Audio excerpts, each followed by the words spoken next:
Nagulat nga sa accent ng ating bida ang lalaking ito matapos niyang marinig na magsalita si Shu. Agad-agad nga din niyang pinaupo ang ating bida at dito ay nagpakilala siya bilang si Zhang Weiyu, isang magsasaka. Sinabi nga din niya na kasalukuyan silang nasa Tianjin County. Agad nga din niyang tinatanong kung taga saan si Shu at kung nagugutom na ba siya, sabay tanong nga din kung nais ba niyang kumain ng manok. Iniisip naman ni Shu na hindi pa niya narinig ang lugar na ito dati, kaya naman sinabi niya na hindi pa siya nagugutom, bagkus ay tinanong niya kung ano ang pangalan ng daigdig na ito. Napapatanong naman si Zhang sa kung bakit pangalan ng daigdig ang tinatanong ng ating bida at kung may iba pa daw bang daigdig. Matapos nito ay sinabi niya na ang pangalan ng daigdig na ito ay Luniverse. Tinatanong naman ni Shu kung binibiro ba siya nito, sabay tanong kung paano bigkasin ang Luniverse, kaya naman sinulat ni Zhang ang Luniverse sa kanilang lamesa gamit ang kanyang laway. Matapos nga nito ay bigla na lang bumagsak si Shu sa lamesa, habang napapaisip sa kung bakit ang daigdig na ito ay nagsisimula sa kanyang apelyido, habang si Zhang naman ay hindi mapakali at masyado ang tingin sa ating bida. Agad namang tinanong ni Shu kung bakit siya tinitignan nito, at sinabi nga ni Zhang na namamangha lang siya sa husay ni Shu sa pagsasalita ng wikang Cathay, habang iniisip na malamang sa nagmula siya sa mayamang pamilya. Pero tinanong lang naman siya ni Shu kung nakaranas na ba siya ng swerte dati. At hindi pa nga daw, dahil kung suswertihin lang siya ay siguradong hindi naman ganito ang itsura niya at hindi siya magsusuot ng butas na tsinelas.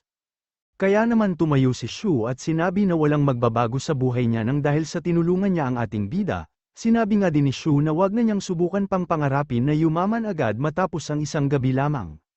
Dahilan upang magalit si Zhang at sinabihan nga niya si Shu na tigilan na niya ang pagpapanggap. Akala nga daw kanina ni Zhang ay isa siyang noble na nawala ng alaala, pero hindi pala. Kaya naman humingi na lang ng pasensya ang ating bida, at sinabi na may problema talaga siya sa memorya ngayon kaya kailangan niya ng oras upang malinawan sa lahat. At bigla ngang nagbigay ng negative point si Zhang, kaya naman biglang nanlaki ang mga mata ng ating bida, agad na din niyang binuksan ang kanyang system sa pag-aakala na wala ng epekto ang selyo ni Zimeng sa kanya. Pero nakita nga niya na nakaselyo pa din ang lahat ng functions sa kanyang system. Kaya naman bigla na lang siyang napabuntong hininga at nalungkot, iniisip nga niya na pwede siyang makakolekt ng negative points pero hindi naman daw niya magagamit ang mga ito. Napapatanong na nga lang ang ating bida kung ano na ang dapat niyang gawin ngayon, wala nga daw siyang alam sa daigdig na ito at hindi niya din magamit ang kanyang cultivation, napapatanong nga din siya sa kung paano kaya siya makakauwi o balik sa Earth.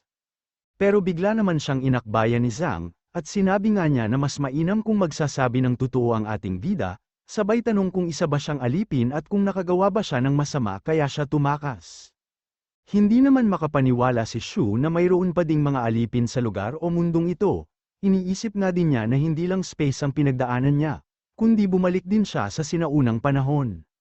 Pero dahil ayaw naman sabihin ni Shu kung alipin ba siya o hindi ay tinanong ni Zhang kung ano na ang plano niya. Sabay sinabi na pwede ding manatili ang ating bida dito upang magkaroon siya ng trabaho. At unti-unti ngang lumapit sa kanya si Zhang kaya napapatanong si Shu sa kung ano ang trabaho na sinasabi niya, at kung ano ang nais niya na gawin ng ating bida. Hanggang sa matapos nga niya itong bihisan, ay napapatanong si Shu kung ang trabaho ba na sinasabi niya ay ang pagsasaka kasama ni Zhang. Sinabi naman ni Zhang na dapat magtiwala sa kanya ang ating bida, hindi nga daw siya isang landlord o aristocrat, pero pag-aari naman niya ang pinakamalawak na lupain sa bansang ito. Sinabi nga din niya na kahit may delubyo pang dumating ay hindi niya binibenta ang kanyang lupa, kahit pa mga ugat-ugat na lang ng puno ang kinakain niya. Pero nanahimik si Shu kaya tinanong ni Zhang kung hindi ba naniniwala sa kanya ang ating bida, na napatingin lang naman sa masangsang na pagkain. Sinabi naman ni Shu na naniniwala siya kay Zhang, kaya sinabi ni Zhang na matalino pala ang ating bida habang tumatawa ng malakas. Pero ang ibig palang sabihin ni Shu ay naniniwala siyang kumakain siya ng ugat ng mga puno. Nainis na si Zhang at lumabas ng kanyang bahay, sinabi nga din ito na bata pa naman ang ating bida kaya hindi siya magagalit sa pangit na biro niya, sinabi nga din ni Zhang na kailangang sumunod sa kanya ni Shu. Iniisip naman ni Shu na mayroong kakaiba kay Zhang, pero hanggang ngayon nga daw ay hindi pa din niya malaman kung ano ang nais nito sa kanya, at kung bakit siya tinulungan. Napagdesisyonan nga din ni Shu na manatili na muna dito ng ilang araw, upang magkaroon siya ng sapat na oras upang aralin at alamin ang iba pang mga bagay-bagay sa mundong ito, At syempre para na din makahanap ng paraan upang makabalik siya sa Earth. Ilang sandali pa ay namangha naman si Shu sa lawak ng lupain na tinataniman nila Zhang. Sinabi nga ni Shu na magaganda ang pananim nila at pinuri niya ang mga ito. Hanggang sa ilang sandali pa ay napansin niya ang mga kakaibang marka sa iba't ibang parte ng katawan ng mga tao dito, at naisip nga niya na wala namang ganitong marka si Zhang. Dahil naman sa masyado ang tingin ni Shu sa mga tao dito ay tinanong ni Zhang kung ano ang iniisip ng ating bida, at sinabi nga ni Shu na napapaisip lamang siya. Sinabi nga daw kasi ni Zhang na kanya ang pinakamalawak na kalupaan sa lugar na ito, pero mukhang mas malalakas daw ang ibang tao sa kanya, habang si Zhang naman daw ay halos buto at balat na lang. Muli ay nainis nga ito at sinabi sa ating bida na hindi siya pwedeng ikumpara sa mga alipin ng slave lords at nobles, masyado kang bastos wika nga din ito, at sinabi din na ang mga magsasaka dito ay kailangang magbayad ng 80% ng kanilang inani bilang buwis. Iniisip lang naman ni Shu na ang mga nakita pala niyang marka ay marka ng mga alipin, at nagbigay nga din ng negative points sa kanya si Zhang.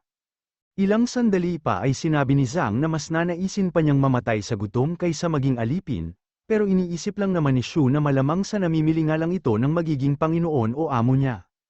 Bigla namang sinabi ni Zhang na humahanga siya sa katapangan ni Shu, dahil nga daw sa tumakas ito sa kanyang amo, sabay tanong kung nasaan ang marka niya o katunayan na isa siyang alipin. Iniisip lang naman ni Shu na sinabi nga pala niyang isa siyang alipin kaya dapat ay mayroon din siyang marka, pero dahil sa wala siyang marka ay naisip ng ating bida na mas mainam kung sabihin niya na ang kanyang marka ay nasa tagong parte ng kanyang katawan. At sinabi nga niya na ang marka niya ay nasa kanyang puwet, kaya naman na-shock si Zhang at nabitawan pa ang kanyang kalaykay. Ilang sandali pa ay sinabi ni Zhang na hindi niya lubos akalain na ganong klase pala ng alipin ang ating bida. Hindi na nga daw siya magtataka kung bakit pinilit tumakas ni Shu at makalaya mula sa kanyang mga Panginoon. Dahilan upang magdilim naman ang mukha ni Shu at iniisip nga niya kung anong klase ng alipin ang ibig sabihin ni Zhang, mukhang maling lugar nga daw ng kanyang katawan ang sinabi niyang pinaglagyan ng kanyang marka. Samantala ilang sandali pa ang nakalipas ay sinabi ni Zhang na andito na sila sa lugar kung saan sila magtrabaho ngayon. Sinabi nga ni Zhang na ang trabaho ni Shu ngayong araw ay araruhin ang lugar na ito. At sinabi nga ni Shu na siya na ang bahala. Pero bago naman siya magsimula ay tinawag siya ni Zhang, at binigay nga niya ang tinapay sa ating bida. Sinabi nga din ni Zhang na alam niyang hindi pa kumakain si Shu, pero mahihirapan nga daw siyang magtrabaho pag walang laman ang kanyang tiyan. Agad namang nagpasalamat sa kanya ang ating bida, na halos mabungi sa tigas ng tinapay, parang bato ang tigas nito wika pa nga ni Shu, habang si Zhang naman ay sinabi lang na pwede niya itong ibalik kung hindi niya kayang kainin. Pero pinilit naman itong nguyain ni Shu at sinabi na ayos na sa kanya ang tinapay na ito, sinabi nga din niya na dati ay mas malala pa dito ang kinakain niya. Mainam naman kung ganun wika naman ni Zhang, ayaw naman daw sana niyang bigyan ng matigas na tinapay ang ating bida, pero masyado nga daw malupit ang mga naniningil ng tax sa kanila, at dahil nga dito ay halos wala na silang makain. Tinanong naman ni Shu kung namamatay na ba sa gutom ang mga tao dito. Sinabi nga din niya na masyado yatang walang awa ang kanilang pamahalaan. Pero sinabi lang naman ni Zhang na ang mga Celestials ay abala lagi sa pag-aaway o pakikipaglaban sa isa't isa matapos pumanaw ang dati nilang hari. Sinabi nga din niya na dahil sa mga digmaan nila ay wala ng oras ang mga Celestial na isipin ang mga tao sa kanilang nasasakupan. Matapos naman marinig ni Shu ang mga sinabi niya ay agad niyang tinanong kung sino ang dating hari, at kung sino-sino ang mga Celestials na hindi naman akalain ni Zhang na hindi niya kilala. Dito ay sinabi ni Zhang na ang mga nagmamay-ari ng alipin ay abala sa maluluho nilang buhay, wala nga daw kahit isa sa mga opisyal na ito ang nakakaalala sa mga dapat na tungkulin nila, sabay sinabi na mas mainam kung malaman ni Shu ang kwento bago mahati ang pamumuno sa mundong ito. Libong taon na nga daw ang nakakalipas ay sinakop ng dating hari ang madaming lugar kasama ng kanyang mga taga-sunod, kung saan ay hindi mabilang na kalaban at mga halimaw ang pinatay nila. Matapos nga daw ang mahabang panahon ng digmaan, ay pinakilala ng dati nilang hari ang The System of Enfofment at Slavery sa daigdig na ito. Ang enfofment ay parte ng feudal system, kung saan ay nakakatanggap ang mga tao o opisyal ng lupain kapalit o bilang pagkilala sa kanilang katapatan at serbisyo, lalo na pag malaki ang naging contribution o merit nila sa digmaan. Ang slavery naman ay ang pwedeng magmay-ari ng mga tao ang mga nobles o lord, ganun na din ang sinumang may katungkulan o may kapasidad at sapat na yaman upang bumili ng alipin. Sinabi nga din ni Zhang na nagtalaga ng 4 na dakilang mandirigma ang dati nilang hari, at ginawa ang mga ito na Celestials upang protektahan ang kanilang kaharian. Nung una nga daw ay hindi maiiwasan na mag-away o inggitan ang mga Celestials, pero dahil sa malaking respeto nila sa dating hari ay naging mapayapa at masagana ang pamumuhay ng mga tao. Pero bigla nga daw naglaho ang dati nilang hari, halos 2 dekada na ang nakakalipas, kaya naman nagtalaga sila ng bagong hari.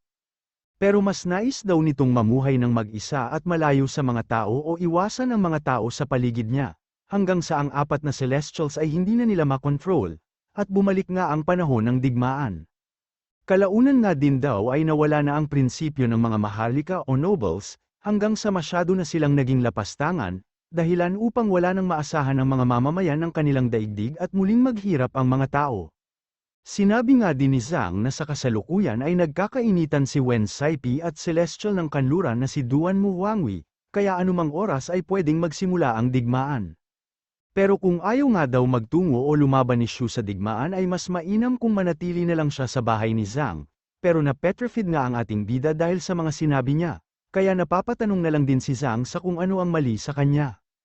Ilang sandali pa ay tinanong naman ni Shu kung ang Celestial ng kanluran nga ba talaga ay si Duan Mu Huangqi at ang Celestial naman ng silangan ay si Qin Kong at Yu Fuyao, na kinumpirma naman ni Zhang. Kaya sinabi ni Shu na mukhang bumalik na ang iba sa kanyang alaala, habang iniisip na ang mga pangalan na pinag-uusapan nila ay ang mga pangalan na sinabi ni Ming Yuai, hindi nga daw niya akalain na totoo pala lahat yon. Kung sana nga lang daw ay pwede niyang magamit ang seal, upang makapagtanong at makausap muli si Ming Yuai, na malamang ay may alam din na paraan upang makabalik siya sa kanilang daigdig. Bigla namang sinabi ni Zhang na hindi niya kayang gawin na mayaman o hindi yayaman ang ating bida sa pagsasaka, pero sigurado naman daw siya na hindi mamamatay si Shu sa gutom.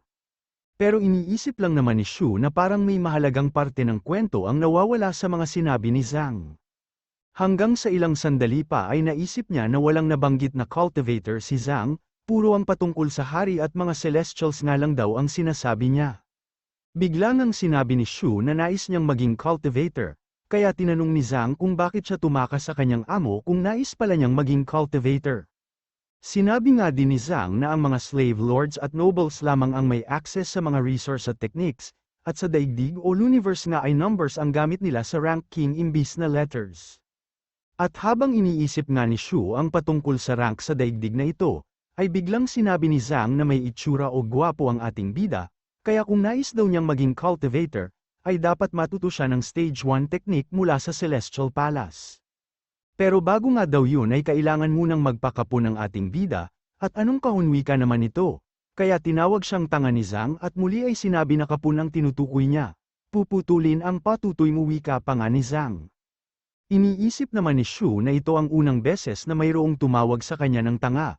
Kaya hindi siya papayag na hindi makabawi at kayo na nga ang baalang magbasa, baka ma-SPG pa tayo sa dalawang ito. Basta ang alam ko lang ay satisfied na nakabawi si Shu, at naiyak na lang si Zhang habang sinasbay na hindi na niya ulit sasabihin ang mga salita na yon, with negative points syempre. Tumalikod na nga lang din at naglakad palayo si Zhang, habang sinasabi na mas mainam kung manatili na lang na magsasaka ang ating bida. Hindi nga daw ganun kadali ang makahanap ng resource o technique upang makapag-cultivate siya. Pero hinabol naman siya ni Shu at sinabi na wag munang umalis, tinatanong nga din ni Shu kung bakit stage 1 na technique ang nirekomenda niya sa ating bida. At sinabi nga ni Zhang na hindi pa pala naisip ng ating bida ang kanyang ibig sabihin, pag mababang uri nga daw ng technique ang pinag-aralan ni Shu, ay siguradong stage 2 na lang ang pinakamataas na antas o rank na maabot niya. Kaya magiging baliwala din ang pag-cultivate niya. Tinanong naman ni Shu kung mayroon pa bang mas mataas sa stage 1 na technique o ranks, at sinabi nga ni Zhang na mayroon pang stage of maestro, stage of Ian, at ang huli nga daw ay ang stage na katulad sa dati nilang hari. Iniisip naman ni Shu na ang stage of maestro ay kaparehas ng divinity stage sa Earth, at bukod nga daw dito ay may 2 stage pa na susunod, kaya iniisip din niya na mas advanced nga ang cultivation ng mga tao dito, kumpara sa Earth. Pero bigla namang tinanong ni Zhang kung mag-araro pa ba ang ating bida, masyado na nga daw siyang madaming tanong at tila umiiwas na sa gawain, kaya naman biglang nagsimula na magtrabaho si Shu. Ilang sandali pa ay tinanong ni Shu kung gaano katagal na nilang sinusunod ang ganitong alituntunin, Ang tinutukoy nga ni Shu ay ang pagiging limitado ng resource at teknik sa mga pangkaraniwang tao. Tinanong nga din niya kung meron na bang nakapag-imbento ng sarili niyang teknik. Siyempre meron naman, wika naman ni Zhang, pero ang mga talentadong tao nga daw na nakakaimbento ng sarili nilang teknik ay napasuko na ng mga Celestials. Sabay tanong sa ating bida kung sa tingin ba niya ay may pambihira siyang talento, at sinabi nga din ni Zhang na wag na siyang mangarap. Pero iniisip lang naman ni Shu na siguradong mamamatay sa gulat si Zhang pag nalaman niya na nasa bottleneck na ng B-rank ang ating bida. Iniisip nga din niya na malakas na teknik ang Star Power at Sword Peak niya, lalo na umano ang Star Power pag na-unlock niya ang 7 levels nito. Iniisip nga din niya na maging ang hari na ginagalang nila dito, ay manilang sa ating bida pag na-max out ang kapangyarihan niya. Iniisip nga din ni Shu kung nasaan na daw kaya ang leader ng mga puppeteers, dahil nais niya sanang gamitin ang impluwensya at kasikatan nito para sa pansarili niyang kapakanan. Pero bigla silang nakarinig ng ingay mula sa babae ito, at sa mga nakasakay ng kabayo. Agad namang sinabi ni Zhang na dapat ay yumuko ang ating bida at huwag galitin ang slave lords, na napadaan sa kanilang harapan. Pero hindi nga mapigilan ni Shu na tignan ang babaeng ito, na agad din namang napansin na nakatingin sa kanya ang ating bida, kaya ito huminto. Agad nga siyang lumapit kay Shu at sinabi nito na gwapo ang ating bida sabay tanong sa kanyang pangalan. Ang babaeng ito nga ay si Yu Dai, ang lord ng Yu family. Iniisip naman ni Zhang na inaasaan na nga daw niyang magiging problema ang kagwapuhan ng ating bida, pero mas maaga nga daw ito sa kanyang inaasahan. Habang si Shu naman ay biglang sinabi na lumaki siya sa lugar na may red flags at walang katapusan na tagsibol, dahilan upang matulala na lang ang mga ito sa kanyang sinabi, maliban sa kabayo na literal na may ngiting kabayo. Tinakpan na nga lang ni Zhang ang kanyang bibig at sinabi na wag na siyang pansinin ni Miss Yu. Sinabi nga din ni Zhang na pinsan niya ang ating bida at nagtungo lang siya dito upang tulungan siya sa pagsasaka. Ganun ba, wika naman ni Miss Yu, sabay tanong kung hindi pa din ba niya ibebenta ang kanyang lupain. Sinabi nga din ni Miss Yu na mas mainam kung magiging alipin niya ang mga ito, upang mabigyan sila ng proteksyon at magandang buhay. Pero sinabi naman ni Zhang na kontento na siya sa kanyang buhay, habang si Shu ay iniisip lang naman na pangkaraniwang tao lang si Zhang pero malakas ang loob niyang sumagot sa slave lord. Iniisip nga din ni Shu na ang slave lord o si Miss Yu ay hindi madaling pakibagayan. Pero bigla siyang nagulat, nang bumaba si Miss Yu sa kanyang kabayo at tumatawa ng malakas, agad nga din niyang hinawakan sa balikat si Zhang, at sinabi na gusto niya ang ugali nito. Sinabi nga din ni Miss Yu na mas mainam ang ugali ni Zhang kaysa sa mga alipin na kasama niya. Agad nga din siyang kumindat kay Shu at tinanong kung nais ba ng ating bida na maging alipin niya. Sisiguraduhin nga daw ni Miss Yu na gabi-gabi ay masisiyahan ng ating bida, bukod dito ay bibigyan din daw niya ng magandang lahi, magandang buhay si Shu. Pero humingi lang naman siya ng pasensya, at sinabi na kailangan niya ang opinyon ng kanyang pinsan o ni Zhang patungkol sa bagay na ito. Sinabi nga din ni Shu na ang alok ni Miss Yu ay may kinalaman na sa kanyang buhay at kinabukasan, kaya naman nais niya na tulungan siya ni Zhang na magdesisyon. Isa pa nga daw ay hindi naman alam ni Shu kung ano ang isasagot niya. At tila bumagsak nga ang malaking kawali o pasanin sa ulo ni Zhang, dahil nais ni Shu na siya ang makipag-usap sa nagagalit ng si Miss Yu. Matawa-tawang ewan na nga lang si Zhang habang sinasabi na walang utak ang ating bida. Sinabi nga din ni Zhang na mas mainam kung si Shu ang sumagot, dahil mas alam ng ating bida kung ano ang makakabuti sa kanya. Pero sinabi naman ni Shu na hindi daw pumayag si Zhang, kaya agad siyang sinakal ni Zhang at wala nga daw siyang sinasabi o hindi yun ang ibig niyang sabihin. Gayunpaman ay sinabi naman ni Miss Yu na mas humahanga na siya ngayon sa ating bida, pero hindi nga din daw siya susuko, kaya naman inutusan niya ang kanyang mga tauhan upang ipaalam sa ibang slave lords, na walang sino man ang pwedeng gumalaw sa gwapo nating bida. Agad na nga din silang umalis matapos nito, kaya naman sinabi ni Shu na kakaiba ang babaeng yun, pero nakakahanga nga din daw ang pagtitimpi nito sa kanila. Sinabi lang naman ni Zhang na kakaiba talaga ang babae na yun dahil habang naninigas, nagmamatigas nga daw sila ay mas magiging ligtas sila. Pero tama na nga daw ang kalokohan at kailangan na nilang magtrabaho, walang problema, wika naman ng ating bida. Sinabi nga din ni Shu na may bukid din siya sa kanyang bahay kaya hindi siya dapat maliitin ni Zhang. Pero pagsapit ng gabi, ay halos hindi makatayo sa pagod ang ating bida na kinailangan pang magtungkod upang makauwi lamang. Pinagtatawanan nga din siya ni Zhao at sinabi na nagyayabang lang pala si Shu, kaya naman natahimik na lang siya. Hanggang sa sinabi nito na magpahinga na ang ating bida at gagawa muna siya ng hapunan nila.